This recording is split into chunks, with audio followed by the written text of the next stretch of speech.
آخری سوال ہے اور یہ وہی میوزک کے سلسلے میں فرماتے ہیں کہ میوزک کے سلسلے میں یہ کہا جاتا ہے کہ قرآن و حدیث کے اندر واضح نص اس کے حرمت کے سلسلے میں موجود نہیں ہے، آپ کیا فرماتے ہیں؟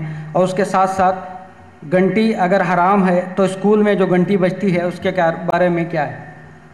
دیکھیے، جہاں تک کہ میوزک کا معاملہ ہے، اسلام میں صراحتاً میوزک حرام ہے، اور اللہ کے نبی صلی اللہ علیہ وسلم نے بخاری کی ایک حدیث میں اللہ کے رسول صلی اللہ علیہ وسلم نے خود فرمایا کہ ان قریب میری امت میں ایسے لوگ آئیں گے لا یکون من امتی اقوام یستحلون الحر والحریر والخمر والمعازف، میری امت میں ایسے لوگ پیدا ہوں گے جو 4 چیزوں کو حلال کر لیں گے۔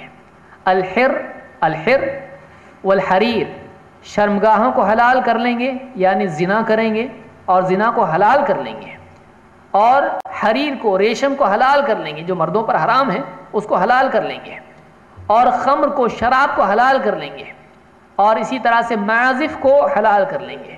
معازف معزف کی جمع ہے، معزف کے معنی میوزیکل انسٹرومنٹ ہوتا ہے، موسیقی کا جو طبل ہو، جو بھی طبلہ وغیرہ ہوتا ہے، یا جو ستار، سارنگی، جو بھی اس طرح کی چیزیں ہوتی ہیں، تو اس چیز کو حلال کر لیں گے۔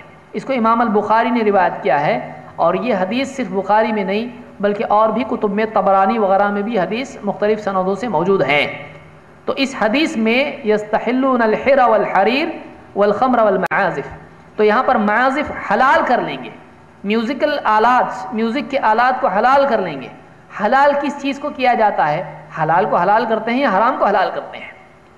ایک چیز جو حرام ہے اس کو یہ حلال کریں گے، تو اللہ کے نبی صلی اللہ علیہ وسلم نے اس کو حلال کر لیں گے کہا، معلوم ہوا کہ یہ حرام ہے، معلوم ہوا کہ یہ چیز حرام ہے۔ تو معازف، میوزیکل انسٹرومنٹس اسلام میں جائز نہیں ہے۔ جو آدمی ایسا کرتا ہے، کہتا ہے، اس کو چاہیے کہ وہ اچھے طریقے سے تحقیق کرے۔ علم کی کمی کی وجہ سے بعض اوقات آدمی کچھ غلطیاں کرتا ہے، اگر تحقیق کر لے تو حق سامنے آ جائے گا، سمجھ میں آ جائے گا۔ اور بھی بہت ساری روایت ہے لیکن اتنا وقت ہمارے پاس نہیں ہے، اس کے لیے شیخ الالبانی کی کتاب آپ دیکھ لیں، تحریم آلات الطرب، میوزیکل انسٹرومنٹس کے حرام ہونے کی دلیلیں، انہوں نے پوری کتاب لکھی ہے اس کے اوپر، کوئی آدمی پڑھ لے اس کے لیے فائدہ ہوگا اس سے۔